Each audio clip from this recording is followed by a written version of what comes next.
All right, we're back. We're looking at, I guess, part 3 or something like that, and moving right along. I'm just a little cold, so kind of excited about this because I've been working on this stuff, and I got it in my head, so I might as well make the video while I know what I'm talking about, and I'm trying to make it easy. These are mirror images. This is the mirror image. This is a P4 based guitar.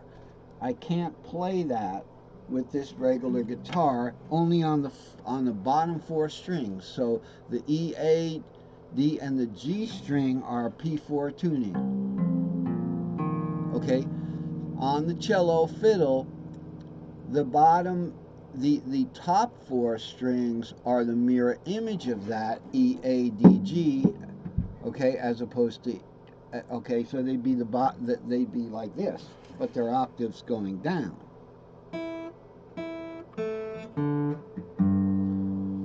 Okay, that would be the top 4 strings. So that is your fiddle tuning. That's fiddle. That's cello. So we've got mirror images here, but remember the P4 has been warped over. If we wanted regular guitar tuning, you've all seen me do this many times. Okay, we're going to move it over 1/2 step. Okay, so I'm going to make my little square here from this side, and then where are we going to go? We're going to go right to here because that's where the tuning starts. Okay, and then we're going to adjust for whatever. Now we want that, let's see, we want the 3 to be right here now. See how it can, get a little, we can get a little nervous here.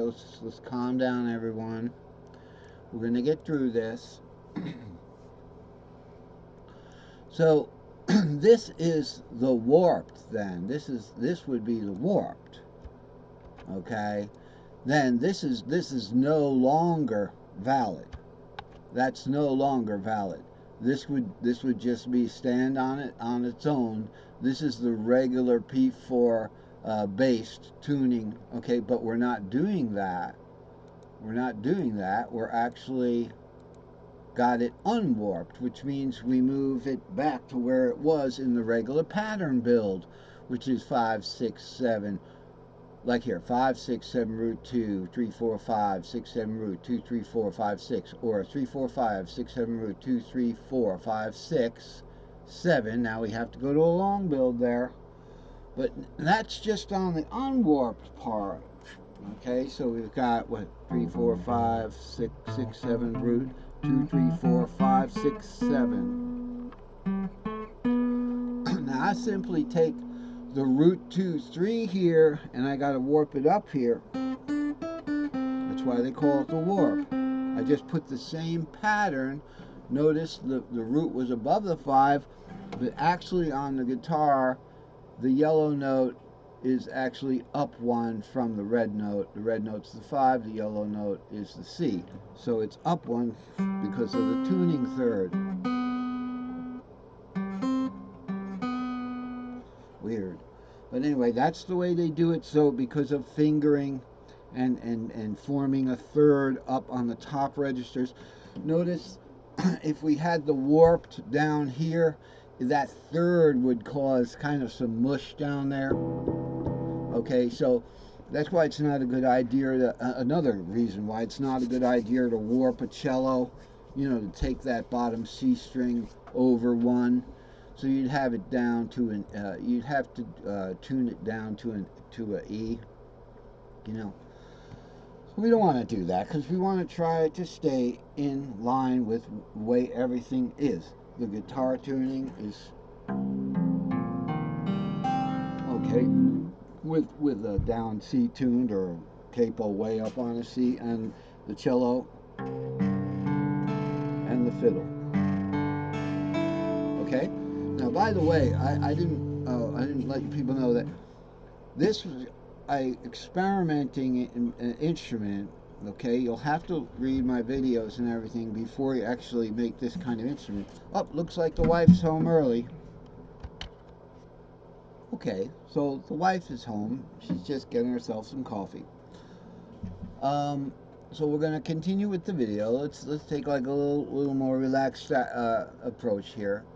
So we do agree that the imaginary sixth string equals the top string of the P4 stack dupe. Okay, so it's a dupe of this. The bottom imaginary string is now the top string, but when I say dupe, I mean this top string is a dupe of the bottom string, right? In guitar, we've got the same string shape. It's not the same note, but they're related by octaves. So say we got root 2 3 down here, then we have it up here. So they're dupes. So since they're dupes, we can do without the dupe on the top. I hate to do this to guitar because, you know, and so we're not going to have that reflection there. Okay, so this is what we're going to be dealing with: E, A, D, G, and C. But remember, this is still on paper because we don't have a warped top two strings, so you can't play this unless you tune your guitar like that, and you'll be in a hurry and in great fear of not being able to play your regular D shape and A minor and A shape chords and get the tuning right back to where it was as soon as possible, just in case somebody comes in and tries to play your guitar. Alright, so enough of the humor. So this is what we're looking at now. As I explained, this is everything. So once I line these two fretboards up, okay, I've got everything at our disposal, but if this is all we used for the lesson, it would be a little too difficult to see. So I've gone ahead and made the cages here. Okay, we've made the cages already. So let's just review. This is the normal warped guitar. So here's our C box. As you know, it's tripentatonic here. So it's C, E, G. I can do it in A flat in the open because I have a down C tuned guitar, which is nice to match it to the cello. But here we go. You got C, and then we got an E shaped fourth, and a G shaped fifth. Okay, so that's what the tripentatonic is, and of course the pentatonic would be for the C, and then for the E, and then for the G, and then it would be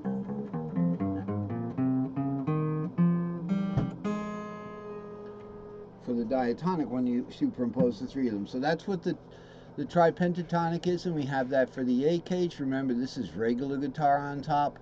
For the G, C, D cage, okay, for regular guitar, for the E, and for the D, G, A cage, etc. So that's your tripentatonics for the cage words C, A, G, E, D. Follow the bouncing arrow.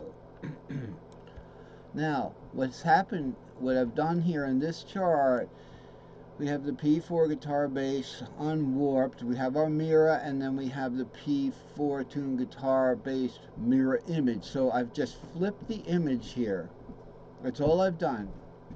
Taken the image like this, copy it, alright, and then we have put the image there, okay, and then go like that. But before the computer is done with it like that, we're going to tell it to just flip the image.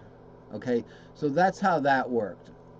And once the image is flipped vertically, that's what it looks like. I've been doing the image mirror images in Paint, the new Microsoft Paint, which I'm getting used to working with. It helps to definitely use it on a good computer because it's a little slow. It's got a lot of processing to do. And I've completely made a seamless transition to that. There's just a few little peculiarities with it. So we have here we have the real mirror image. Notice the everything's upside down because they're mirror images. So there's your A, and there's, of course, with an A you can't